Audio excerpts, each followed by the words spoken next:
Hello students, good afternoon. Myself Lokush Mishra.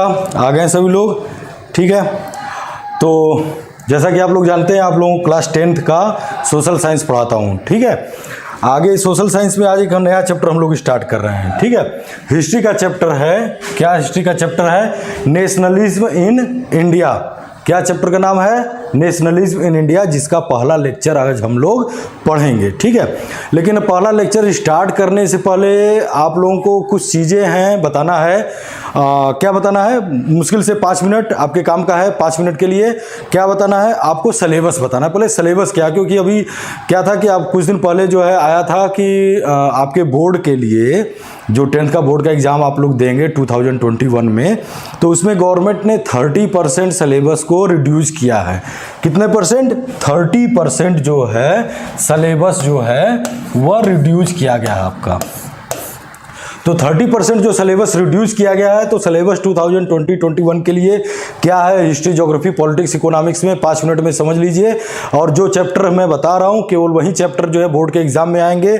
बाकी सारे कुछ चैप्टर्स को जो है वो यहाँ से रिड्यूस कर दिया गया है, जो कि आपके बोर्ड के एग्जाम के अकॉर्डिंग जो है वह नहीं आएंगे।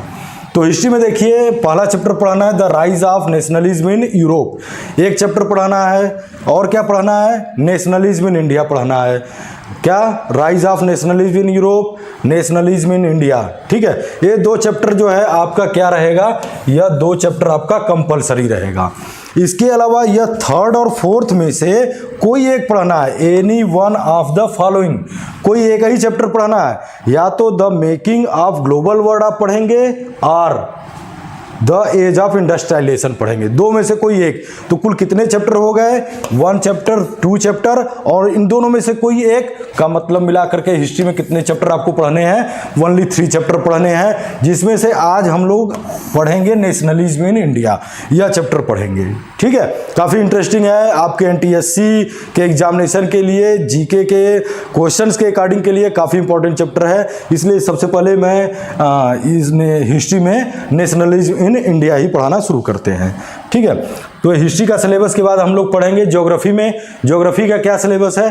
ज्योग्राफी में कुल मिला के 1, 2, 3, 4 4 ही चैप्टर है। चारों कंपलसरी है, 4 चैप्टर आएंगे, बाकी चैप्टर हटा दिए गए हैं, ठीक है। तो पहला चैप्टर क्या? रिसोर्स एंड डेवलपमेंट, जो कि हम लोग पढ़ चुके हैं। इसके बाद क्या? ये चैप्टर, पहला चैप्टर हम लोग पढ़ चुके हैं, ठीक है, आपके ऐप पर अवेलेबल है। दूसरा चैप्टर पढ़ेंगे agriculture, then manufacturing industries, then life line of national economy. Note कर लीजिएगा बाद में आप, ठीक है, बाद में आप इसको नोट कर लीजिएगा कि पढ़ना हमको कितना है, ठीक है। इसके अलावा ज्योग्राफी के बाद जो है हम लोग देखेंगे पॉलिटिकल साइंस में। पॉलिटिकल साइंस में हमें पढ़ना है 4 chapter, power sharing, federalism, political party and outcomes of democracy. ये 4 चैप्टर हमें पढ़ाना है, जिसमें से पावर शेयरिंग भी आपको पढ़ा दिया हुआ हूँ, ठीक है। फेडरलिज्म इसके बाद हम लोग पढ़ेंगे, फिर पढ़ेंगे पॉलिटिकल पार्टी और फिर आउटकम्स ऑफ डेमोक्रेसी। मतलब इसके अलावा बाकी जो चैप्टर आपके एनसीईआरटी के बुक में हैं वह आपके बोर्ड के एग्जाम में नहीं आना है, ठीक है। इसके अलावा लास्ट क्या है? जो पॉलिटिकल्स के बाद इकोनॉमिक्स है। इसमें भी 1, 2, 3, 4 4 चैप्टर पढ़ना है। कौन कौन चैप्टर है? डेवलपमेंट है, sector of the Indian economy, money and credit, globalization and the Indian economy. यह 4th चैप्टर आपको केवल पढ़ना है। इसके अलावा अगर कोई और चैप्टर है आपके इकोनॉमिक्स के बुक में, तो वह जो है रिड्यूस कर दिया गया है सिलेबस से। तो कुल मिला जुला करके आपको जो है देखिए ऐड कर लीजिए 4 4 और ज्योग्राफी में भी 4 और हिस्ट्री में 3।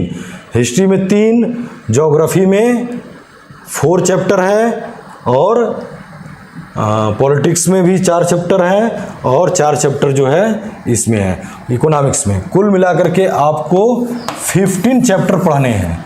कितने चैप्टर? 15 चैप्टर पढ़ने हैं।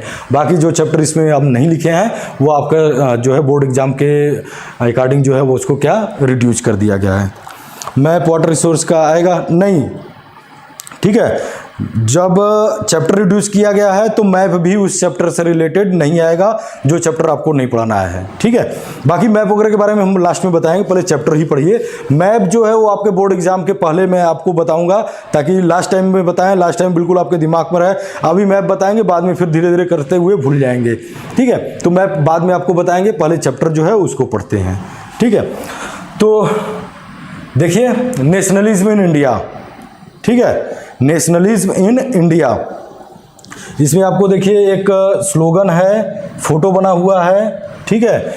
चैप्टर का नाम है नेशनलिज्म इन इंडिया, फोटो बना है सुभाष चंद्र बोस का। जो नेशनलिज्म को अपने व्यू में जो है वह सुभाष चंद्र बोस जो है वह डिफाइन कर रहे हैं। क्या बता रहे हैं सुभाष चंद्र बोस नेशनलिज्म को? अच्छा, एक चीज़ और यहाँ पे समझ लीजिएगा, इस चैप्टर में जो आपकी स्टार्टिंग होता है चैप्टर, वह होता है 1915 से, जब महात्मा गांधी साउथ अफ्रीका से रिटर्न इंडिया आते हैं। कब आते हैं? 9 जनवरी 1915 को चैप्टर की स्टार्टिंग वहाँ से है। बट वहाँ से स्टार्ट करने से पहले हमें पीछे का पढ़ना पड़ेगा नेशनलिज्म को समझने के लिए, कि नेशनलिज्म की आइडियोलॉजी इंडिया में कैसे आई, कहाँ से आई, ठीक है, उसमें क्या क्या चीज़ें हुई। तो वहाँ से पढ़ने से पहले हमें बैकग्राउंड में, हिस्ट्री में जाना पड़ेगा, अब पढ़ना पड़ेगा। जब उसको पढ़ेंगे समझेंगे, देन तभी आगे के जो बातें हैं 1915 और उसके बाद की चीज़ों को हम समझ पाएंगे। तो आज के लेक्चर में हम आपको बेसिक कॉमन चीज़ें बताएंगे, जिससे कि आप जब चैप्टर स्टार्ट करें तो उसके पहले की सारी चीज़ों को समझ सकें, ठीक है। तो सुभाष चंद्र बोस के अकॉर्डिंग नेशनलिज्म को या जो डिफाइन कर रहे हैं, या उनके व्यू में वह क्या बता रहे हैं कि nationalism inspired by the highest ideal of the human race, Satyam Shivam Sundaram, ठीक है। Satyam the true, Shivam the god, Sundaram the beautiful. ध्यान दीजिएगा सुभाष चंद्र बोस क्या कर रहे हैं, ठीक है। इसके आगे क्या कर रहे हैं? Nationalism in India has ruined the creative faculties which for countries had been laying dormant in our people। कह रहे हैं कि नेशनलिज्म ही वह आइडियोलॉजी थी या राष्ट्रवाद, नेशनलिज्म को हिंदी में क्या कहते हैं? राष्ट्रवाद। कि राष्ट्रवाद की भावना ही वह ऐसी थी जो यहाँ के सोए हुए लोगों को जगाई, ठीक है, यहाँ के सोए हुए लोगों को जगाई। यहाँ सोए हुए से मतलब क्या था कि वह अपने नेशन के बारे में नहीं जान रहे थे।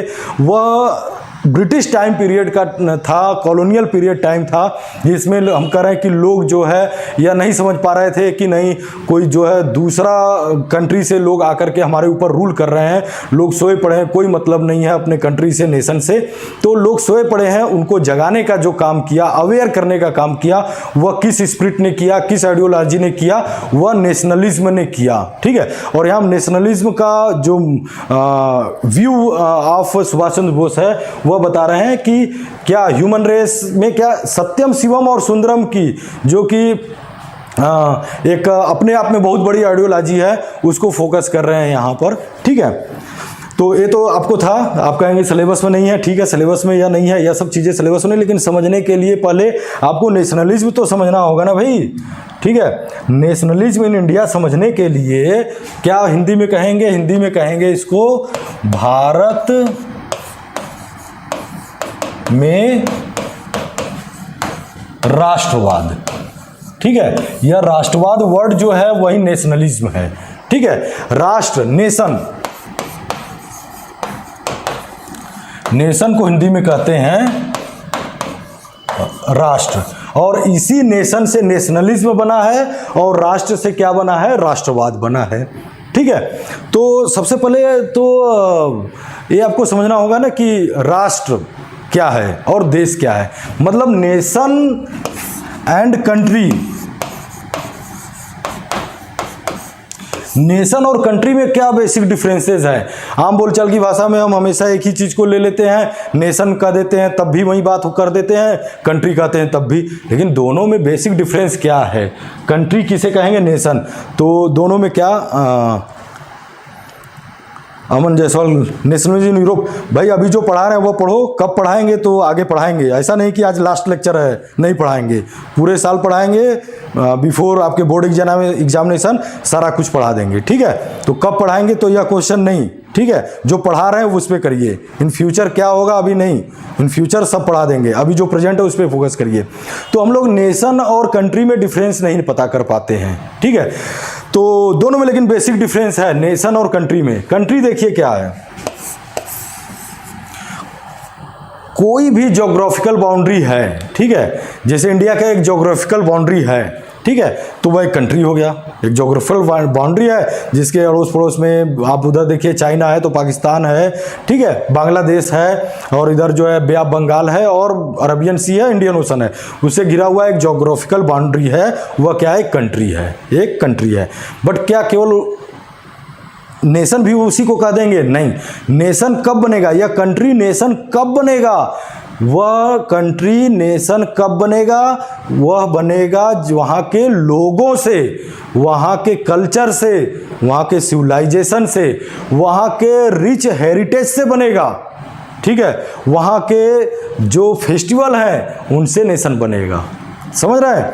वहाँ की जो फेथ है, बिलीव है लोगों का, उससे नेशन बनेगा। मतलब कंट्री तो प्राइमरी चीज़ हो गया। ब्रॉड लेवल पे, बड़े लेवल पे अगर हम जाएंगे तो नेशन उससे बड़ी बात है, उससे बड़ी चीज़ है, ठीक है। तो जैसे कोई मान लीजिए कि कंट्री को समझने के लिए आप मान लीजिए कि कोई एक आइलैंड है, अब उसको हो गया एक बाउंड्री उसकी भी है, अब वहाँ कोई लेकिन रहता नहीं है, ठीक है, तो उसको एक मैप बना करके कर दिया कि भाई ये कंट्री हो गया, नाम दे दिया गया, तो वह कंट्री हो गया। लेकिन क्या उसको नेशन भी कहेंगे? नहीं, नेशन नहीं कहेंगे। क्यों? क्योंकि वहाँ का कोई कल्चर नहीं है, कोई सिविलाइजेशन नहीं। कल्चर सिविलाइजेशन कैसे होगा? वहाँ का हेरिटेज कैसे होगा? वह होगा वहाँ के लोगों से। जब वहाँ पे लोग ही नहीं है तो कैसे बनेगा, ठीक है। तो इंडिया के संदर्भ में देखिए तो इंडिया का एक रिच कल्चर और सिविलाइजेशन है, रिच हेरिटेज यहाँ पे रहा है। 5000 ईयर्स की यहाँ की जो सिविलाइजेशन है वह मानी जाती है, जो कि वर्ल्ड की जो है ओल्डेस्ट सिविलाइजेशन इंडिया की मानी जाती है। उसके कंपेयर में पुराने थे लेकिन वो ख़त्म हो गए, लेकिन इंडिया की सिविलाइजेशन 5000 ईयर से अब तक चलती चली आ रही है, ठीक है। दूसरे देशों में थे, रोम, इजिप्ट थे, लेकिन ख़त्म हो गए। जैसा कि इकबाल साहब का एक गाना है, सारे जहाँ से अच्छा हिंदुस्तान हमारा, ठीक है, तो उसमें वो कहते हैं कुछ बात है कि हस्ती मिटती नहीं हमारी। तो कुछ बात है, वह बात कौन है? वह बात क्या है? वह हमारा कल्चर है, वो हमारा सिविलाइजेशन है, जो कि एक कंट्री को एक नेशन बनाता है। क्या बनाता है? एक कंट्री को एक नेशन बनाता है, ठीक है। A country is a group of people governed by a government which is the final authority over the people. This is a political setup of government everyone in the country. Very good. कौन है भाई? कुंवर Kartikeya Gautam. Very good, ठीक है। But यह केवल country है, इसमें culture और सिविलाइजेशन हेरिटेज की बात करते हैं, यहाँ के लोगों की बात करते हैं, देन तो वह नेशन होता है, राष्ट्र बनता है, ठीक है। तो राष्ट्र की अवधारणा जो है वह काफ़ी बड़ी है, ठीक है। तो कंट्री और नेशन में यह आपका बेसिकली अंतर है, ठीक है। और जैसा कि जो चैप्टर है नेशनलिज्म, राष्ट्रवाद, तो राष्ट्रवाद में भी ऐसा है ना कि जैसे दो चीज़ें हैं, एक देशभक्त होता है और एक आदमी होता है राष्ट्रवादी होता है, ठीक है। कोई एक आदमी दोनों हो सकता है, ठीक है, लेकिन जरूरी नहीं कि हर आदमी जो है देशभक्त जो है वह राष्ट्रवादी भी हो, ऐसा कोई ज़रूरी नहीं है। देशभक्त तो सब हैं, जो यहाँ के सिटीजन हैं वो अपने कंट्री से लव करते हैं, यहाँ के डेवलपमेंट में अपना रोल जो है उनका पार्टिसिपेट करते हैं, हम सब लोग देशभक्त हैं, ठीक है। बट राष्ट्रवादी होना इससे बड़ी चीज़ है। देशभक्त होने का मतलब कि जो प्रेजेंट टाइम में ये कंट्री है ना, इससे हम प्रेम करते हैं, इससे लव करते हैं, इसके लिए हमें जो करना होगा हम सेक्रीफाई करेंगे, ठीक है। और राष्ट्रवादी होने का मतलब कि जो प्रेजेंट है उसको तो हम सेक्रीफाई करने के लिए अपने आप को तैयार हैं, उसके लिए करने के लिए तैयार हैं, लेकिन हम उसको भी एक्सेप्ट कर रहे हैं जो पास्ट में हमारा कल्चर सिविलाइजेशन रहा है, उस पर हम प्राउड फील कर रहे हैं। जो बताया मैंने आपको 5000 ईयर एगो की हमारी कल्चर सिविलाइजेशन है, एक रिच हेरिटेज है, उस सबको हम एक्सेप्ट करते हैं और उस पर प्राउड फील करते हैं, देन हम एक नेशनलिस्ट हैं, राष्ट्रवादी हैं। अदरवाइज तो अगर नहीं करते हैं, केवल प्रेजेंट को करते हैं, कंट्री को जो आफ्टर इंडिपेंडेंट का इंडिया है, केवल हम उसको रिप्रेजेंट कर रहे हैं, उस पर प्राउड फील कर रहे हैं, केवल इसी को जो है मान रहे हैं, देन हम देशभक्त तो हैं, बट हम राष्ट्रवादी या नेशनलिस्ट हम कहें तो वो हम नहीं हो सकते हैं, क्योंकि इसके लिए जो है हमें पूरे जो 5000 ईयर एगो का कल्चर, सिविलाइजेशन, हेरिटेज है, तमाम चीज़ें हैं, उन सब चीज़ों को जो अच्छा बुरा रहा है 5000 ईयर्स एगो में, उस सबको हम एक्सेप्ट करें और उस पर प्राउडनेस फील करें, देन वी आर नेशनलिस्ट। ठीक है, तो नेशन से नेशनलिस्ट बना, नेशनलिज्म से नेशनलिस्ट, जो नेशनलिज्म राष्ट्रवाद है उसकी जो आइडियोलॉजी है उसको जो फॉलो करता है वह नेशनलिस्ट कहलाता है, राष्ट्रवादी कहलाता है। ठीक है, बात समझ में आई? अच्छा, ठीक है। तो भारत में देखिए क्या था कि इसको इरेज कर देते हैं, आगे आपको और चीजें बताते हैं।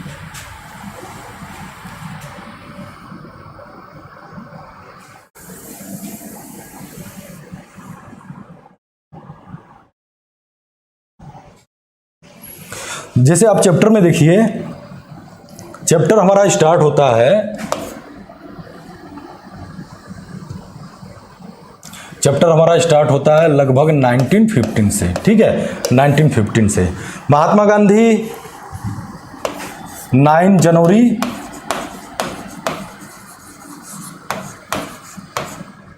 1915 को साउथ अफ्रीका से इंडिया लौट करके आते हैं। ठीक है, चैप्टर हमारा यहाँ से स्टार्ट होता है। तो इसमें दो चीज़ें कि इसके पहले की चीज़ मैं आपको बता दूं कुछ, और महात्मा गांधी के बारे में कुछ चीज़ों को बता दें। ठीक है, तो महात्मा गांधी के ही बारे में थोड़ा सा पहले बता देते हैं। तो मैं यहाँ पे बताया कि महात्मा गांधी 9 जनवरी 1915 को साउथ अफ्रीका से फाइनली इंडिया लौट करके आए। तो साउथ अफ्रीका क्यों गए थे? तो साउथ अफ्रीका वह एक केस के सिलसिले में गए थे, और उसके पहले जैसा कि आप लोग जानते हैं उनका बर्थ जो है 2 अक्टूबर 1869 को हुआ था। कब हुआ था? 2 अक्टूबर 1869 को महात्मा गांधी का डेट ऑफ बर्थ है, इनका जन्म हुआ था। बाद में फिर इनको पढ़ने के लिए या इंग्लैंड गए, जहाँ पे लॉ की पढ़ाई इन्होंने कंप्लीट किया। और उस समय जो वकील लोग होते थे, आज हम लोग वकील लोगों को लॉयर कहते हैं, उस समय बैरिस्टर कहा जाता था। तो बैरिस्टर बन करके इंग्लैंड से या जो है इंडिया लौट करके आते हैं। और उस समय बैरिस्टर होने का मतलब अपने आप में बहुत बड़ा एक बहुत बड़ी पढ़ाई होती थी। ठीक है, और ये भी कह सकते हैं कि उस समय माना जाता था कि अगर कोई बैरिस्टर है तो उसके पास जो है सोर्स ऑफ इनकम के बहुत सारे तरीके हैं, वो बहुत पैसा कमाएगा। और बहुत सारे बैरिस्टर लोग थे हमारे इंडियन नेशनल मूवमेंट में। महात्मा गांधी के अलावा रिचेस्ट पर्सन थे, उन्होंने वकालत किया और काफ़ी पैसा भी कमाया था। तो महात्मा गांधी को जब पढ़ाई करके आए तो इनके रिलेटिव लोग या अदर लोग जो है या कि नहीं काफ़ी पैसा कमाएंगे, लेकिन क्या हुआ कि इनको कोई केस ही नहीं मिला।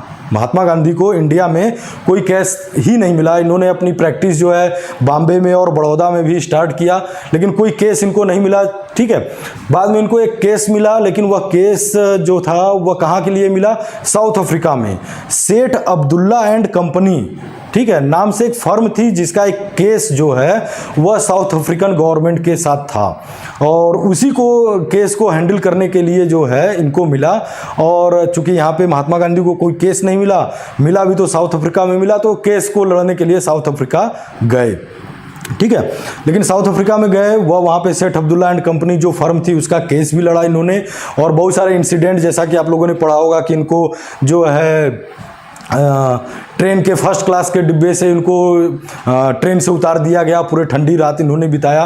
क्यों? क्योंकि यह जो है ब्लैक और वाइट का वहाँ डिस्क्रिमिनेशन था। साउथ अफ्रीका में भी जिस तरह से उस टाइम पीरियड में इंडिया इंग्लैंड की कॉलोनी थी, साउथ अफ्रीका भी इंग्लैंड की कॉलोनी थी, जिसमें केवल वाइट पीपल को ही फर्स्ट क्लास में बैठने की परमिशन थी। और जो इंडियन लोग थे या जो वहाँ के ब्लैक लोग थे, जो वहाँ के नेटिव थे, ठीक है, उन लोगों को फर्स्ट क्लास में बैठने का परमिशन नहीं होता था।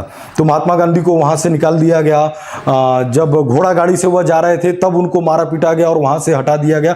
और इस तरह से बहुत सारा डिस्क्रिमिनेशन हुआ। उसके अगेंस्ट उन्होंने वहाँ पे सत्याग्रह किया, मूवमेंट चलाया महात्मा गांधी ने, और काफ़ी पॉपुलर हुए। साउथ अफ्रीका में भी हुए।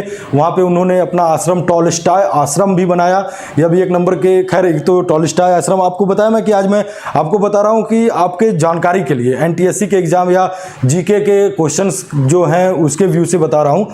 तो एक क्वेश्चन पूछा जाता है महात्मा गांधी ने साउथ अफ्रीका में क्या कौन सा आश्रम बनाया, तो उन्होंने वहाँ पे आश्रम टॉलस्टॉय आश्रम भी बनाया। सत्याग्रह वहाँ पे किया, सत्याग्रह की आइडियोलॉजी आपको आगे बताएंगे। ट्रूथ और नॉन वायलेंस की उनकी जो आइडियोलॉजी थी उसको उन्होंने वहीं पर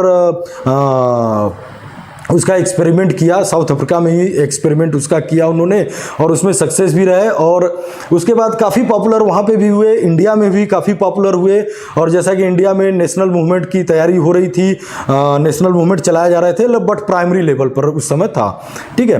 तो लेकिन महात्मा गांधी ने वहाँ पे ब्रिटिश गवर्नमेंट के अगेंस्ट जो भी सत्याग्रह किया हुआ उसमें सक्सेसफुल रहे।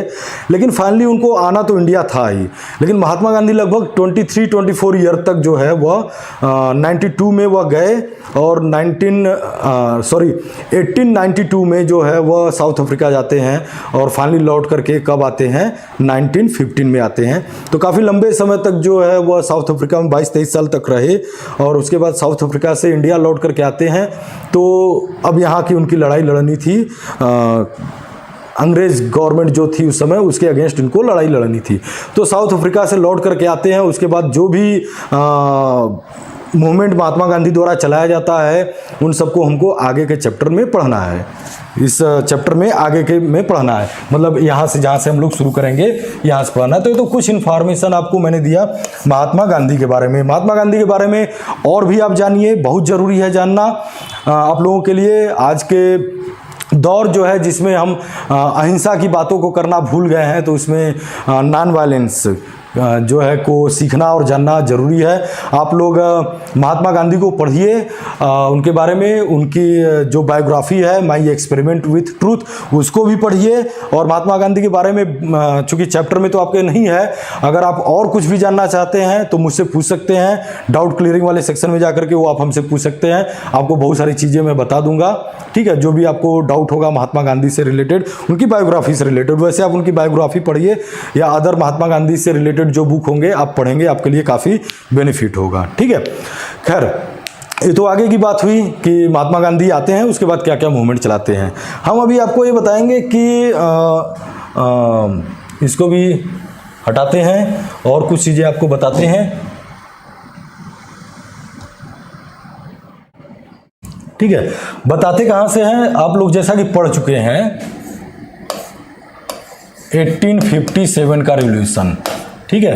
क्योंकि जो प्रेजेंट आपको चैप्टर पढ़ाना है, अगर उसकी हम शुरुआत करें तो उसमें 1857 के रिवॉल्यूशन से ही स्टार्ट करना पड़ेगा। शॉर्टकट में इसको बताएंगे, डिटेल के लिए आप डाउट सेक्शन में जाकर पूछेंगे, ठीक है। 1857 में रिवोल्ट होता है, ठीक है, लेकिन यह सक्सेसफुल नहीं होता है और इंडिया इंडिपेंडेंट नहीं हो पाता है।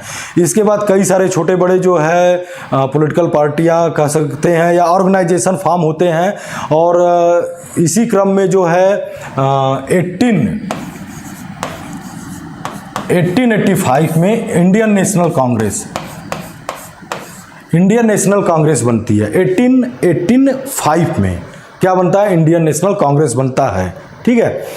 इंडियन नेशनल कांग्रेस को फॉर्म, आज जो गवर्नमेंट में बीजेपी है और अपोजिशन में यही पार्टी है ना, इंडिया की ओल्डेस्ट पॉलिटिकल पार्टी है इंडियन नेशनल कांग्रेस, उसी की मैं बात कर रहा हूँ, जिसके जो अभी प्रेजेंट टाइम में जिसे आप कांग्रेस जान रहे हैं उसी की भी मैं बात कर रहा हूँ। यह कब बना, 1885 में यह फॉर्म हुआ, ठीक है।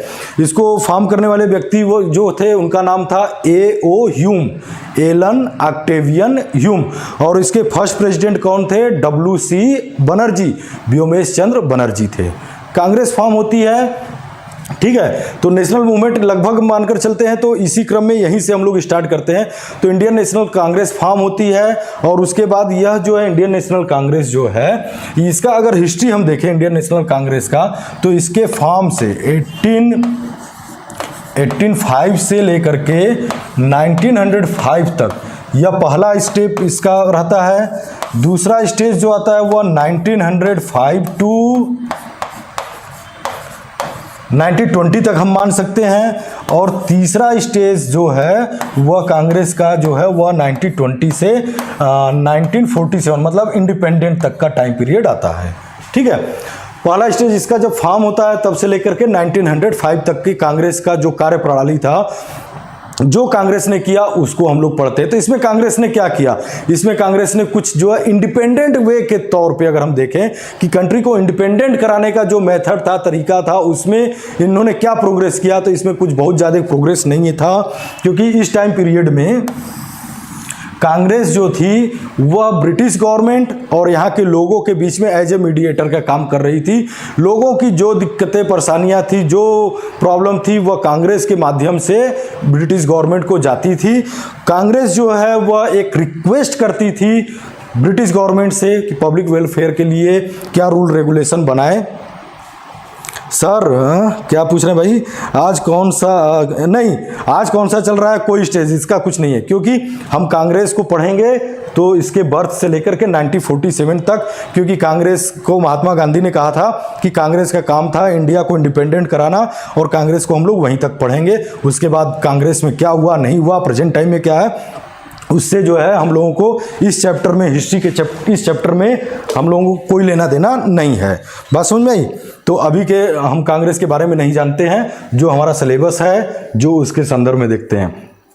तो फर्स्ट स्टेज में क्या था कि यह जो है एज ए रिक्वेस्ट ही गवर्नमेंट से करते थे। कौन सी गवर्नमेंट से? ब्रिटिश गवर्नमेंट से।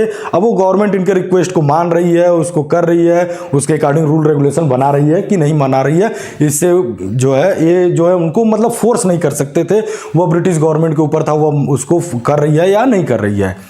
लेकिन दूसरे स्टेज में जो हम लोग आते हैं 1905 से 1920 में, तो 1905 में हो एक ऐसा कुछ इंडिया में होता है जिसकी वजह से कांग्रेस जो है उसके जो कार्य करने का तरीका है उसमें वह बदलाव करती है, और काफ़ी बदलाव होता है। ऐसा कुछ 1905 में होता है, जिसके बाद जो यह रिक्वेस्ट करने का परंपरा था कांग्रेस का ब्रिटिश गवर्नमेंट से, तो वह जो है बदलता है, अपना तरीका जो काम करने का कांग्रेस का होता है वह बदलता है। तो 1905 में होता क्या है, 1905 में बंगाल का पार्टीशन होता है। उस समय भारत का जो वायसराय था वह था लॉर्ड कर्जन 1905 में, जिसने बंगाल का पार्टीशन किया।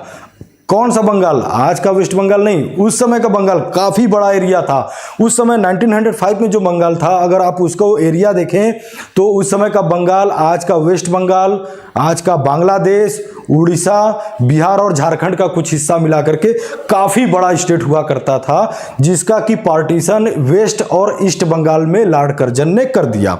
यह किस बिहाफ पर उसने कर दिया? ऐसा था कि जैसा कि आपको बताया है कि 1857 में जो रिवॉल्यूशन हुआ था, तो उस रिवॉल्यूशन में भारत की जो दो रिलीजियन कम्युनिटी थी, हिंदू और मुस्लिम, सबने एक यूनिटी बना करके ब्रिटिश गवर्नमेंट से लड़ाई लड़ा था। उसके बाद से ही, खैर यह सक्सेस तो नहीं हुआ, लेकिन ब्रिटिश गवर्नमेंट यह जान चुकी थी यदि हिंदू और मुस्लिम दोनों मिल करके, दोनों कम्युनिटी मिल करके अगर रहेंगे तो बहुत लंबे समय तक इंडिया में रूल कर पाना पॉसिबल नहीं है। तो इसी 1857 के रिवॉल्यूशन के बाद ब्रिटिश गवर्नमेंट ने अपनी पॉलिसी चेंज किया, और क्या पॉलिसी अपनाया? डिवाइड एंड रूल की पॉलिसी अपनाया। डिवाइड एंड रूल, बांटो और राज करो की पॉलिसी को अपनाया। ठीक है, और इसी पॉलिसी के तहत लॉर्ड कर्जन ने इसको बड़े अच्छे तरीके से इंप्लीमेंट किया। क्या इंप्लीमेंट किया उसने? कि बंगाल को पार्टीशन कर दिया। किस बिहाफ पर? देखो बंगाल में था क्या कि बंगाल का एक हिस्सा था, ईस्ट वाला पार्ट जो था उसमें मुस्लिम मेजोरिटी थी, और ईस्ट वाले पार्ट में क्या था? हिंदू मेजोरिटी थी। लेकिन एक ही बंगाल जब था तो दोनों साथ मिलकर रहते थे, यूनिटी थी। ठीक है, तो उसने पार्टीशन कर दिया। पार्टीशन इस बिहाफ पे कर दिया कि दो बंगाल हो गया, एक ईस्ट बंगाल कर दिया जिसमें मुस्लिम मेजोरिटी, और एक वेस्ट बंगाल कर दिया जिसमें हिंदू मेजोरिटी हो। तो अब इन्होंने हिंदू और मुस्लिम को डिवाइड कर दिया। तो कांग्रेस भी इस बात को समझने लगी। खैर लॉर्ड कर्जन ने यह तो नहीं बताया, लॉर्ड कर्जन ने कहा कि बहुत बड़ा स्टेट है बंगाल, तो इसको दो पार्ट में कर दे रहे हैं ताकि गवर्नमेंट के लिए आसानी हो, वहाँ रूल करने के लिए, एडमिनिस्ट्रेशन के लिए जो है आसानी हो, थोड़ा दो पार्ट में कर देने के। बट उसका एक्चुअल जो था वह क्या था? खुशबू सिंह क्या है? सर एक डाउट है। ठीक है, डाउट पूछ लीजिए, अभी पूछ लीजिए, अभी बता देते हैं। ठीक है, अदरवाइज फिर आप डाउट सेक्शन में जाकर के क्वेश्चन भेजिए, बताएंगे आपको। ठीक है, क्या डाउट है आप टाइप करके भेजिए, बताता हूँ। चैप्टर से रिलेटेड होना चाहिए। ठीक है, तो 1905 में यही इन्होंने किया, जिसका पूरे ऑल ओवर इंडिया में इसका काफ़ी विरोध हुआ, काफ़ी प्रोटेस्ट मार्च निकाले गए, ठीक है। और 1905 में ही स्वदेशी एंड बायकॉट मूवमेंट चलाया गया, ठीक है। किसके अगेंस्ट? जो पार्टीशन हुआ था बंगाल का, उसके अगेंस्ट, ब्रिटिश गवर्नमेंट के अगेंस्ट स्वदेशी और बायकॉट मूवमेंट चलाया गया। इसमें स्वदेशी मतलब देश में बनी हुई चीज़ों को एक्सेप्ट करना, पहनना, यूज करना, और बायकॉट किसका? जो फॉरेन गुड्स थे, जो कि इंग्लैंड से बन करके आते थे, और यहाँ से रॉ मटेरियल इंग्लैंड जाता था, और इंग्लैंड से बन करके वहाँ मैन्युफैक्चर होकर के वहाँ से फैक्ट्री से आता था यहाँ पर, और बहुत अधिक प्राइसेस में यहाँ के लोगों को बेचा जाता था, लोग खरीदते थे, यूज करते थे। तो उन विदेशी चीज़ों का बायकॉट किया गया, बहिष्कार किया गया, और उसके जगह पे क्या अपनाया गया? स्वदेशी चीज़ों को अपनाने पर जो है जोर दिया गया। तो यह स्वदेशी और बायकॉट मूवमेंट जो है, यह आप देखेंगे तो आगे चैप्टर में पढ़ेंगे तो महात्मा गांधी ने जो मूवमेंट चलाया उसमें भी आप देखेंगे है, लेकिन फर्स्ट टाइम इसको कब किया गया था? इसको 1905 के बंगाल के पार्टीशन के अगेंस्ट जो है, इसमें जो है स्वदेशी और बायकॉट मूवमेंट स्टार्ट किया गया था। यह चीज़ को ध्यान रखिएगा, ठीक है। तो 1905 में जब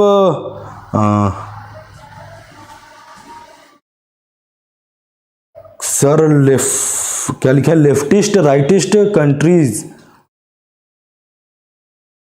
पार्टी में डिस्क्राइब करता है। ये लेफ्टिस्ट और राइटिस्ट ये दूसरी बात हो गई, यहाँ चैप्टर से रिलेटेड है आपका, यहाँ पे नहीं, यहाँ से नहीं है, जो मैं पढ़ा रहा हूँ उसमें नहीं है आपका। आप पढ़िए पहले, जो मैं पढ़ा रहा हूँ उसको पढ़िए, बाकी चीज़ें जो है आप डाउट भेजिएगा, ठीक है, मैं आपको बता दूंगा। इंडियन नेशनल कांग्रेस जो कि अभी तक फर्स्ट स्टेज में अपना रिक्वेस्ट करके ब्रिटिश गवर्नमेंट से काम कर रही थी, अब उसकी पॉलिसी बदल गया। वो जानने लगी कि नहीं, केवल रिक्वेस्ट करने से नहीं होगा, ठीक है। तो यहाँ से कांग्रेस जो है 1905 से 1920 का जो टाइम पीरियड था, इसमें कांग्रेस दो पार्ट में डिवाइड हो गई, ठीक है।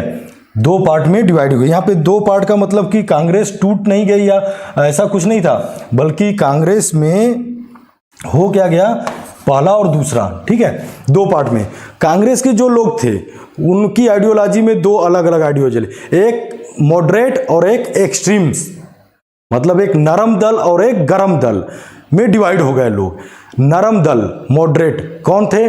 जो कि यही चीज़ों को फॉलो कर रहे थे, नहीं रिक्वेस्ट करके ही जो है ब्रिटिश गवर्नमेंट से हम जबरदस्ती नहीं कर सकते, उनको फोर्स या प्रेशर नहीं कर सकते, रिक्वेस्ट करके अपनी बातों को मनवाएंगे, नरम दल मॉडरेट। एक्सट्रीम्स क्या? नहीं, अब इसी पॉलिसी पे नहीं चलना, अपनी पॉलिसी बदलना होगा, उनको फोर्स करना होगा, प्रेशर देना होगा, उनसे स्वराज लेना होगा, वो देंगे नहीं, लेना होगा। तो ये एक्सट्रीम्स हो गए, गरम दल वाले हो गए, ठीक है। तो एक गरम दल के नेता कौन थे? जिनको हम लोग हिस्ट्री में लाल बाल पाल के नाम से जानते हैं। लाल बाल पाल, लाला लाजपत राय, बाल गंगाधर तिलक, और पाल मतलब बिपिन चंद्र पाल, यह गरम दल के नेता थे। जिसमें आप देखिए बाल गंगाधर का कोटेशन आता है, Swaraj is my birth right, है ना, पढ़ा ना, कि स्वराज मेरा जन्मसिद्ध अधिकार है और मैं इसे लेकर के रहूंगा। तो अब यहाँ रिक्वेस्ट नहीं, लेकर के रहूंगा, जन्मसिद्ध अधिकार है, बर्थ राइट है स्वराज। तो ये उनकी पॉलिसी में बदलाव आता है सेकेंड वाले स्टेज में। बदलाव का रीजन क्या था? यह बंगाल का पार्टीशन होना, ठीक है। इसके अलावा तीसरे स्टेज में हम आते हैं। तो पहले स्टेज में रिक्वेस्ट की पॉलिसी थी, दूसरे स्टेज में चेंज हुआ, एग्रेसिव हुए, लीडर जो है वो एग्रेसिव हुए। दो पार्ट फिर भी एग्रेसिव हुए, सब नहीं हुए, कुछ तो अभी भी उसी तरीके से थे, नरम दल वाले थे। जो गरम दल के थे वो एग्रेसिव हुए कि नहीं स्वराज लेकर के रहेंगे, सेकंड स्टेज। तीसरा स्टेज जो आता है वो पूरा का पूरा जो है वह गांधी इरा के नाम से जाना जाता है, गांधी युग के 1920। क्योंकि आप देखिए 1920 तक आते आते महात्मा गांधी और कांग्रेस एक हो जाते हैं। कांग्रेस वही करती है जो महात्मा गांधी चाहते हैं, और महात्मा गांधी जो चाहते थे वही कांग्रेस करती है।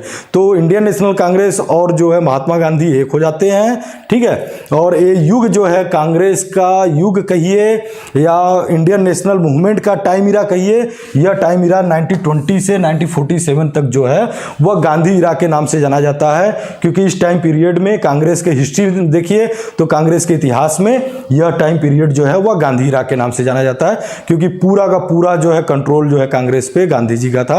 गांधी जी ने जो भी मूवमेंट चलाया, जो भी पास किया मीटिंग में, वो सब हुआ, अलग अलग मूवमेंट उन्होंने चलाए, कुछ छोटे स्तर पे, कुछ बड़े लेवल पे, वो सब भी हम लोग देखेंगे। ठीक है, तो यह कांग्रेस का 3 स्टेज का यह आपने इतिहास देखा। ठीक है, इसके अलावा हम और कुछ चीजें आपको बताते हैं।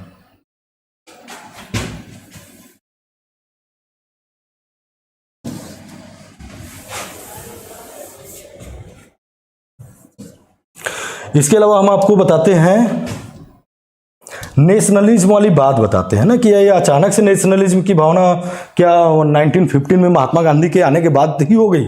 नहीं, देखिए भारत में पुनर्जागरण, जिसको रेनेसां कहते हैं, रेनेसां इंग्लिश में कहते हैं पुनर्जागरण, उसके फादर ऑफ रेनेसां या फादर पुनर्जागरण के पिता राजा राम मोहन राय को माना जाता है। ठीक है, जिसमें कई प्रकार के राजा राम मोहन राय और उसके बाद तमाम लोग आए और उन्होंने इंडियन लोगों को अवेयर किया, हर चीज़ों से अवेयर किया, सोशल लेवल पे या रिलीजियस वे में जो भी सोशल एविल थे या रिलीजन में जो एविल्स थे, बुराइयां थी, उन सब से लोगों को अवेयर किया। वोमेन्स एजुकेशन को बढ़ावा दिया, विडो रीमैरिज के लिए तमाम नाम आते हैं, राजा राम मोहन राय, ईश्वर चंद्र विद्यासागर, सर सैयद अहमद खां, स्वामी दयानंद सरस्वती, स्वामी विवेकानंद, रामकृष्ण परम और स्वामी विवेकानंद, जिन्होंने तमाम तरह के जो भी सोशल एविल रहे हो या रिलीजन में जो भी बुराइयां रही हो, उन सबको दूर करने का प्रयास किया, लोगों को अवेयर करने का काम किया। तो ये नेशनलिज्म की जो आइडियोलॉजी थी वह धीरे धीरे भारत में इन लोगों के द्वारा धीरे धीरे आती गई। और इसमें अगर मैं कहूँ तो मेरे अकॉर्डिंग रोल तमाम लोगों का था, तमाम लोगों का रोल था। क्या करें, कौन है sir, who was the leader of boycott movement? देखिए बायकॉट और स्वदेशी मूवमेंट के लीडर की बात करेंगे तो महात्मा गांधी,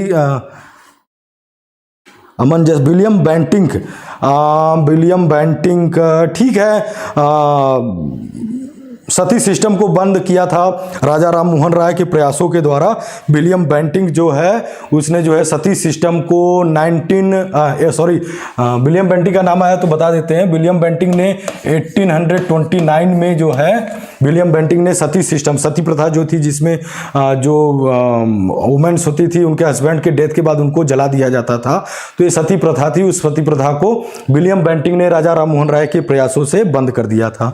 ठीक है, और बायकॉट मूवमेंट की अगर बात कर रहे हैं कि बायकॉट मूवमेंट का लीडर कौन था, तो महात्मा गांधी के टाइम पीरियड में जो भी बायकॉट या स्वदेशी मूवमेंट चला तो उसके लीडर वही थे। बट 1905 में जो स्वदेशी और बायकॉट मूवमेंट चला उसमें कोई बड़ा नाम नहीं है, कोई बहुत बड़े लीडर्स का नाम नहीं है, बल्कि उसमें यहाँ देश की जनता ही लीडर थी। उस सब ने जो है मिल करके स्वदेशी और बायकॉट मूवमेंट में प्रोटेस्ट किया, उस मूवमेंट को आगे चलाया। ठीक है, तो मैं बता रहा था कि नेशनलिज्म जो राष्ट्रवाद है, राष्ट्रवाद की जो आइडियोलॉजी है उसमें लोगों को जगाने का काम, जैसा कि मैं बताया कि लोग सोए हुए थे उनको जगाने का काम किया, तो इसमें एक बड़ा नाम जो है वह स्वामी विवेकानंद का आता है, जिसमें उन्होंने जो है लोगों को जगाया। आप उनके कोटेशन को देखिएगा, जब वह कहते हैं तो वह किसको कहते हैं? किसी पर्टिकुलर व्यक्ति को नहीं, मेरे देशवासियों कहते हैं। उनका कोटेशन जब है, आप देखिए बहुत सारे उन्होंने लोगों को एड्रेस किया है, पब्लिक मीटिंग या पब्लिक स्पीच देते हैं तो कहते हैं मेरे देशवासियों। तो यहाँ मेरे देशवासियों से पर्टिकुलर किसी एरिया को वह डिनोट नहीं कर रहे हैं, पूरा जो भारत है उस पूरे भारत को बताते हैं, उस पूरे भारत के लोगों को एड्रेस करते हैं, किसी पर्टिकुलर जगह को नहीं कहते हैं। जैसा कि आप देखिए 1857 के टाइम पीरियड में या उसके भी टाइम पहले भी और बाद में, इंडिया एक नेशन नहीं बल्कि एक नेशन स्टेट था। एग्जाम्पल के तौर पे भारत में आज़ादी से पहले तक में बहुत सारे स्टेट थे, इंडिपेंडेंट स्टेट थे जिनके अपने राजा होते थे भारत के अंदर, लेकिन बाद में भारत को यूनाइट सरदार वल्लभ भाई पटेल ने किया और पूरा इंडिया जो है वह यूनाइट हुआ। तो पहले क्या था, इंडिया एक नेशन नहीं नेशन स्टेट था, मतलब स्टेट में डिवाइड था। जैसे एग्जाम्पल के तौर पे आप रानी लक्ष्मीबाई का एग्जाम्पल लीजिए, तो रानी लक्ष्मीबाई किसके लिए लड़ी थी? एकदम फैक्ट बिल्कुल, क्या वह पूरा इंडिया जो था, जम्मू कश्मीर से लेके कन्याकुमारी तक, उधर अरुणाचल प्रदेश से गुजरात तक, या उस समय का अगर बात करें तो जो आज का बांग्लादेश और पाकिस्तान सब है, सब उसमें इंक्लूड था, उस पूरे के लिए उन्होंने लड़ाई लड़ा था? नहीं, उन्होंने झांसी के लिए लड़ा था। किसके लिए लड़ा था? झांसी के लिए लड़ा था। तो इस तरह से झांसी, सतारा, नागपुर, मैसूर, है ना, हैदराबाद, बहुत सारे स्टेट थे, कोई एक पूरा नेशन नहीं था, बहुत सारे स्टेट थे। अब वो पूरे तो हर जगह के लोग अपने अपने लिए लड़ा रहे थे। उनके लिए देश का मतलब क्या था? झांसी के लिए वही उनका देश था। रानी लक्ष्मीबाई के लिए उनका पूरा का पूरा जो है वह क्या था? झांसी को मुक्त कराना। तो झांसी ही उनके लिए देश था। तो बट झांसी से ही पूरा भारत नहीं बनता ना। तो इस तरह से बहुत छोटे छोटे स्टेट थे। अब वो पूरे एक होना था, पूरा को एक होना था।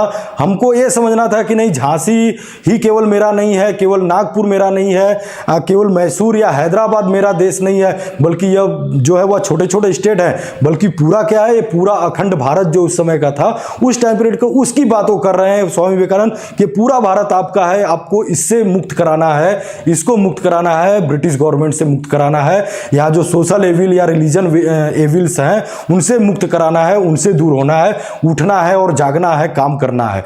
तो ये तो वो महात्मा स्वामी विवेकानंद का एक बहुत बड़ा रोल है लोगों को जगाने में। तो अगर हम कहें कि नेशनलिज्म की आइडियोलॉजी को यहाँ पे ब्रॉड बड़े लेवल पे जो है लाने वाले, तो तमाम नामों में बहुत बड़ा नाम एक आएगा, वह स्वामी विवेकानंद का आएगा। जैसा कि रविंद्रनाथ टैगोर कहते भी हैं कि यदि आपको भारत को जानना है तो आप स्वामी विवेकानंद को पढ़िए, स्वामी विवेकानंद को जानिए। तो हम यही कहेंगे कि चैप्टर तो आपका 1915 से स्टार्ट होता है, उसमें स्वामी विवेकानंद या जैसा और नाम आपको बताएं, लोगों के कहीं नाम नहीं है, लेकिन नेशनलिज्म चूंकि पढ़ रहे हैं तो समझना जरूरी है कि आखिर यह नेशनलिज्म की आइडियोलॉजी आती कहाँ से है, क्या अचानक से आ जाती है? नहीं, यह धीरे धीरे आती है। भारत के लोग धीरे धीरे जागते हैं, अवेयर होते हैं, और उनको अवेयर कराने का, इसको एक राष्ट्र के तौर पर, एक नेशन के तौर पर पहचान दिलाने का काम जो है वह भारत के अंदर और भारत के बाहर भी स्वामी विवेकानंद करते हैं। चीज़ और आपको बताएंगे, जैसे कि आपको महात्मा गांधी के बारे में मैंने बोला कि आप पढ़िएगा, आप उनसे भी पहले अगर पढ़ना है तो आप स्वामी विवेकानंद को पढ़िएगा। आज के यूथ के लिए, हम सबके लिए जो है वह सबसे अधिक अगर जरूरी है तो वह कुछ नाम है, वो आप पढ़िएगा, जरूर पढ़िएगा स्वामी विवेकानंद को। और दूसरा अगर और पढ़ना है तो डॉक्टर एपीजे अब्दुल कलाम को पढ़िए और जानिए। ये ऐसे नाम हैं जो कि आपके लिए, हमारे लिए, सबके लिए जो है एक कॉमन नाम है, और इनको पढ़ने पर जो है हम लोग अपने प्रेजेंट और फ्यूचर को बना सकते हैं, हम लोग भी अवेयर हो सकते हैं। इनको पढ़िएगा आप, ठीक है।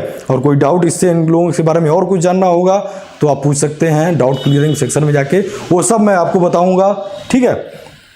तो जो नेशनलिज्म की आइडियोलॉजी थी वो स्वामी विवेकानंद से, खैर इसमें भी आपको बता दे रहे हैं, जैसे कि स्वामी विवेकानंद का बर्थ जो है 1863 में होता है, बट यह जो है इनका डेथ जो है 1902 में हो जाता है, ठीक है, काफ़ी पहले। महात्मा गांधी 1902 में, महात्मा गांधी को कोई जानता भी नहीं था, मतलब उस समय महात्मा गांधी नहीं बल्कि वह मोहनदास करमचंद गांधी थे, ठीक है। लेकिन इतने टाइम पीरियड में जो इनका 39 इयर्स का जो एज था स्वामी विवेकानंद का, इन्होंने जो काम कर दिया भारत के लिए, वह काम जो उन्होंने कर दिया भारत के लिए, उसी को लेकर के आगे बाकी जितने लोग थे उन्होंने आगे बढ़ाया। मतलब ये कह सकते हैं कि इंडिया के इंडिपेंडेंस का जो स्ट्रगल था उसमें जो शुरुआती काम, जो बेसिक होता है, जिसको कहते हैं कि देश को आज़ाद कराने की नींव किसने डाली, तो हम कहेंगे स्वामी विवेकानंद ने डाली। और उसके बाद जो है उसके ऊपर जो है बाकी चीज़ें धीरे धीरे बाकी लोग आते गए, काम करते गए, देश आज़ाद हुआ। चाहे उसमें महात्मा गांधी रहे हों, सुभाष चंद्र बोस रहे हों, चाहे भगत सिंह, चंद्रशेखर आज़ाद या अदर जो भी नाम आपको जो फ्रीडम फाइटर उनके हैं, उन लोगों ने किया। लेकिन उसका बेस जो था वह तैयार करना किसका काम था? वह स्वामी विवेकानंद का काम था। नेशनलिस्ट की भावना जो है, कि स्पिरिट जो थी, आइडियोलॉजी जो थी, उसको देने का सबसे बड़ा काम जो है वह स्वामी विवेकानंद का था। ये बताना मुझे आज जरूरी था आपके लिए, क्योंकि आपकी किताब में, आपके चैप्टर्स में ये सब चीज़ें कहीं बिल्कुल भी मेंशन नहीं की गई हैं। आपके चैप्टर में जितना मेंशन है वह काफ़ी छोटे स्तर पे है, लेकिन आपको इस चीज़ को जानना जो है वह बहुत ज़रूरी है कि नहीं, और भी लोग थे और अचानक से कुछ नहीं हुआ देश के अंदर, ठीक है। तो इतने कम टाइम पीरियड में स्वामी विवेकानंद ने जो काम किया देश के प्रति, इस देश को राष्ट्र बनाने के प्रति, वह काफ़ी जो है इम्पोर्टेंट रहा है, ठीक है। बाकी तो बहुत सारी चीज़ें इनके बारे में बताने के लिए, लेकिन क्या है कि आपको चैप्टर से रिलेटेड भी बताना है, पढ़ाना है, तो इसलिए स्वामी विवेकानंद के बारे में या किसी और के बारे में ऐसे तो नहीं बताया जा सकेगा। आप जब मिलिएगा हमसे, पूछिएगा तो और बाकी चीज़ों को डिस्कस करेंगे, ठीक है। अमन जायसवाल, सर स्वामी विवेकानंद की आइडियोलॉजी कैसी थी? अब ऐसे क्या बताऊँ कैसी थी, ठीक है। अब ये सब एक दिन में नहीं समझा जा सकता है। उनकी आइडियोलॉजी को काफ़ी लंबा पढ़ना पड़ेगा। उनके बुक्स जो हैं मार्केट में हैं, उनकी बायोग्राफी वगैरह है, आप पढ़िए धीरे धीरे। अभी मौका, अभी तो 10th में है, आप पढ़िएगा, जानेंगे, ठीक है। और इसमें एक चीज़ और, कुछ और चीज़ें आपको इंपॉर्टेंट डेट आपको बता दे रहे हैं, ठीक है। जैसे आपको पता है कि 1905 में बंगाल का पार्टीशन हुआ, ठीक है। किसके टाइम पीरियड में? लॉर्ड कर्जन के टाइम पीरियड में। लेकिन बाद में 1911 में जॉर्ज पंचम, जो कि उस समय में इंग्लैंड का रूलर था, वहाँ के राजा थे इंग्लैंड के, वो भारत आते हैं। और 1911 में दो चीज़ें यहाँ पे इंडिया में होती हैं। क्या कि एक तो बंगाल का पार्टीशन कैंसिल कर दिया जाता है, क्योंकि लगातार 1905 से लेके 1911 तक के टाइम पीरियड में कंटिन्यू जो लोग थे यहाँ के, वह प्रोटेस्ट मार्च निकालते रहे, स्वदेशी और बायकॉट मूवमेंट चलाते रहे और बंगाल के पार्टीशन का कंटिन्यू विरोध प्रदर्शन करते रहे। तो जब जॉर्ज पंचम आता है तो उसने बंगाल के पार्टीशन को कैंसिल कर देता है और बंगाल फिर से एक हो जाता है। कब? 1911 में। दूसरा, 1911 में और क्या होता है कि 1911 से पहले इंडिया का कैपिटल, इंडिया मतलब उस टाइम का इंडिया, ब्रिटिश इंडिया का कैपिटल कलकत्ता हुआ करता था, जिसे कि एक कानून बना करके 1911 में पास किया गया और कैपिटल को शिफ्ट किया गया। कहाँ? दिल्ली शिफ्ट कर दिया गया, ठीक है। और रूल बना करके, ये तो 1911 में यह जॉर्ज पंचम के द्वारा यह किया गया। इंप्लीमेंट कब हुआ? नेक्स्ट ईयर 1912 में। कोलकाता, आज हम लोग कोलकाता कहते हैं, पहले तो कलकत्ता ही नाम था ना। तो कलकत्ता से कैपिटल जो इंडिया की थी वह शिफ्ट हो जाती है। कहाँ? दिल्ली शिफ्ट हो जाती है। इम्प्लीमेंट या जो आर्डर पास होता है 1911 में, और यह शिफ्ट होकर के कब बनता है? 1912 में जो है इसको इम्प्लीमेंट कर दिया जाता है। तो 1912 से जो है कंटिन्यू यह इम्प्लीमेंट हो जाता है और यह दिल्ली जो है वह इंडिया की कैपिटल है। बाद में नई दिल्ली बसाया गया, ठीक है। और फिर कैपिटल जो है दिल्ली से फिर क्या? नई दिल्ली हो गई। तो कैपिटल ऑफ इंडिया क्या हम लोग पढ़ते हैं? वह नई दिल्ली पढ़ते हैं, ठीक है। ताकि नेशनलिज्म की फीलिंग आए लोगों में, नेशनलिज्म की फीलिंग। तुम्हें पता है नेशनलिज्म की फीलिंग कैसे आएगी? जो हमारा कल्चर है, सिविलाइजेशन है, जो हमारे हेरिटेज है, जो हमारे हीरोज रहे हैं, है ना, बड़े काम किए देश के लिए, जिन्होंने किया, उन सब लोगों को आप याद करिए, उनको पढ़िए, उनके बारे में जानिए। 5000 ईयर्स की हमारी कल्चर सिविलाइजेशन है। इंडिया का हिस्ट्री पिछले 5000 सालों का इतिहास है, किसी दूसरे देश का नहीं है। इस पर आप प्राउडनेस फील कर सकते हैं, ठीक है। और उसमें जितने भी लोग हुए हैं, आप उस टाइम पीरियड के चंद्रगुप्त मौर्य से लेकर के आज के टाइम पीरियड तक के, और मिडिल इरा में जितने लोग भी रहे हैं, महाराणा प्रताप, शिवाजी से लेते हुए मॉडर्न टाइम में सुभाष चंद्र बोस, ठीक है, पुराने समय में चंद्रगुप्त विक्रमादित्य, इन सब लोगों को पढ़िए, जानिए, ठीक है। और जो हमारा हेरिटेज रहा है वह 5000 सालों का हेरिटेज है। हड़प्पा और मोहनजोदड़ो में बहुत सारी चीज़ें मिले हैं। आप कैलाश टेम्पल देखिए, है बना हुआ है, पत्थरों को काट करके बना दिया गया, ठीक है। ऐसी टेक्नोलॉजी उस समय कहाँ किसी के पास दुनिया में थी, लेकिन हमारे पास थी। तो उस पर आप प्राउडनेस फील कर सकते हैं। वही प्राउडनेस तो नेशनलिज्म है ना। तो ठीक है, तो ये हो गया। इसके अलावा और इसमें डेट में और आपको बता देते हैं कंटिन्यू में 1913, यह डेट भी आप याद रखिए। 1913 क्या डेट है? जब भारत में किसी पर्सन्स को फर्स्ट टाइम नोबेल प्राइज मिला। किसको मिला? 1913 में नोबेल प्राइज, पहला नोबेल प्राइज भारत में किसी को मिला था? रविंद्रनाथ टैगोर को मिला था। उनकी बुक गीतांजलि पर, जिन्होंने बुक लिखा गीतांजलि, उस पर लिटरेचर का फर्स्ट नोबेल प्राइज 1913 में रविंद्रनाथ टैगोर को मिला था। उसी गीतांजलि में हमारे कंट्री का नेशनल एंथम जनगण मन अधिनायक जय है लिखा हुआ है, ठीक है। बात क्लियर हुई? तो ये सब कुछ इंपॉर्टेंट डेट हैं, और इंपॉर्टेंट डेट में और बहुत सारा इंपॉर्टेंट डेट आएगा। चूँकि मैं 1915 से आगे नहीं बढ़ाना चाहता हूँ, इसलिए नहीं बढ़ाना चाहता हूँ कि 1915 से आगे तो आपके चैप्टर में पूरा फिर कंटिन्यू है, और उसमें भी देखिएगा कुछ चीज़ें हैं आपको क्लियर यहाँ पे कर दे रहे हैं कि आप ऐसा नहीं कभी समझिएगा कि जो चैप्टर है उसमें महात्मा गांधी और उनके द्वारा चलाए गए जो मूवमेंट है केवल और केवल उसी का वर्णन किया गया है, ठीक है। तो इसका मतलब ये नहीं है, कभी नहीं समझना है कि नहीं चैप्टर में आपको दिया गया है महात्मा गांधी और उनके द्वारा चलाए गए मूवमेंट और उसी के द्वारा कंट्री इंडिपेंडेंट हुआ है, ऐसी बात नहीं है। बल्कि वो तो है ही, लेकिन उसमें दूसरा एक जो अहम रोल है, जो रिवोल्यूशनरी थे, जो क्रांतिकारी थे, उनका उसमें कहीं कोई नाम या जिक्र नहीं है। तो उनका भी उतना ही बड़ा रोल है कंट्री के इंडिपेंडेंट में, कंट्री के डेवलपमेंट में, जितना कि महात्मा गांधी का था या कांग्रेस का रहा है। बट आपके चैप्टर में बिल्कुल नहीं है, तो आपको ये समझना रहेगा, पढ़ना पड़ेगा अलग से भी कि देश के इंडिपेंडेंट में जो रिवोल्यूशनरी थे, सुभाष चंद्र बोस, चंद्रशेखर आज़ाद, भगत सिंह, या ऐसे तमाम नाम रहे हैं जो क्रांतिकारी थे, जिसमें आप चैप्टर पूरा उठा करके एक बार पढ़ लीजिएगा, उसमें कहीं कोई नाम नहीं आता है, ठीक है। आपके चैप्टर में नेशनलिज्म इन इंडिया में महात्मा गांधी और उनके द्वारा चलाए गए जो छोटे मूवमेंट थे 1916, 17, 18 के, वह चाहे वह जो है non cooperation movement, civil disobedience movement या क्विट इंडिया मूवमेंट, उन्हीं का नाम आता है। बाकी चैप्टर में कहीं भी किसी रिवोल्यूशनरी का नाम नहीं आता है। क्या कर रहे हैं जी कि then why Mahatma Gandhi is known as father of nation, why not Swami Vivekananda. देखो, महात्मा गांधी को फादर ऑफ नेशन जो है कॉन्स्टिट्यूशनल कहीं ऐसा नहीं लिखा गया है कि Mahatma Gandhi father of nation है, अकॉर्डिंग टू कॉन्स्टिट्यूशन कहीं नहीं है, ऑफिशियली कहीं नहीं है। आपको मैं बता दूं कि 1943 में महात्मा गांधी को फादर ऑफ नेशन कहा जाता है, हम लोग कहते हैं, ठीक है। ऑफिशियल कहीं ऐसा लिखा हुआ नहीं है इंडियन गवर्नमेंट द्वारा, या कॉन्स्टिट्यूशन में ऐसा कहीं कुछ है नहीं, ठीक है। हम लोग कहते हैं, रिस्पेक्ट करके हम कहते हैं। तो उनको फर्स्ट टाइम महात्मा गांधी को फादर ऑफ नेशन जो है वह सुभाष चंद्र बोस ने ही कहा था।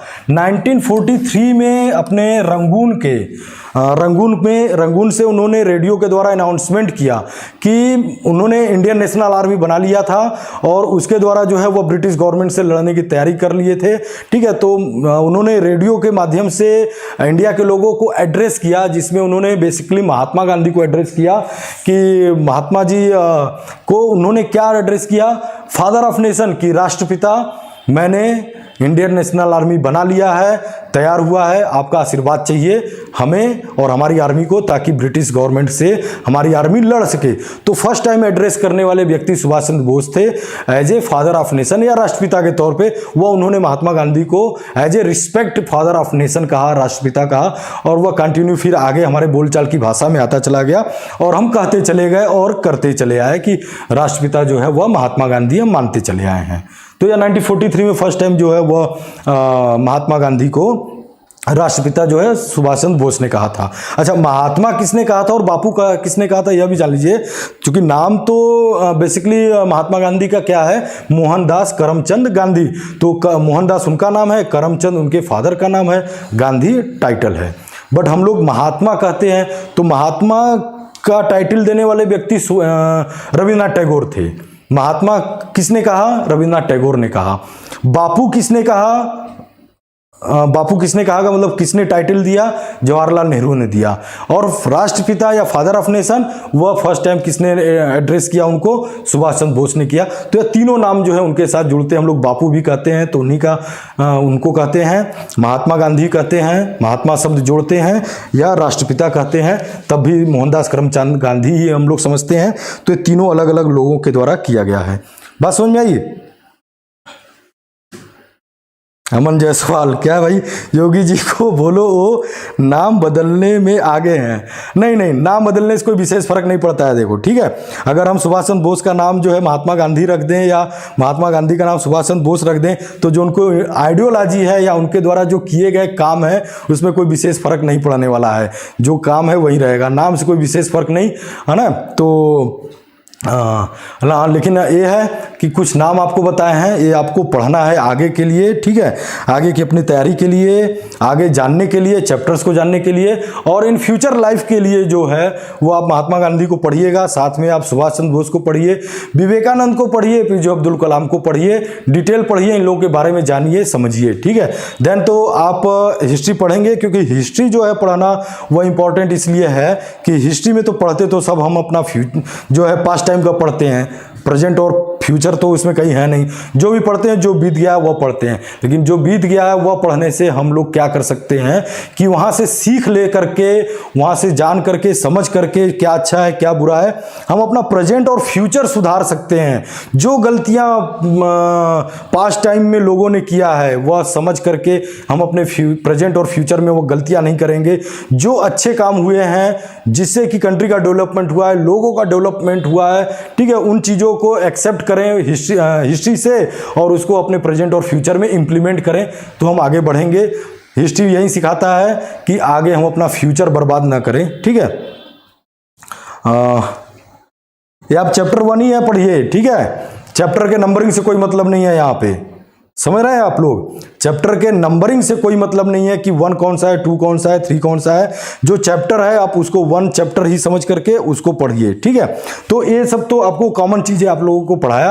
अब जो चैप्टर की स्टार्टिंग है वह आपका जब महात्मा गांधी साउथ अफ्रीका से 9 जनवरी 1950 को इंडिया लौट करके आते हैं, वह फिर उसमें आगे आपका जो आइडियोलॉजी उनकी रही है वह पढ़ना है, बाकी सारे मूवमेंट्स उनके द्वारा जो इंडिया में चलाए गए वो सब पढ़ना है, ठीक है।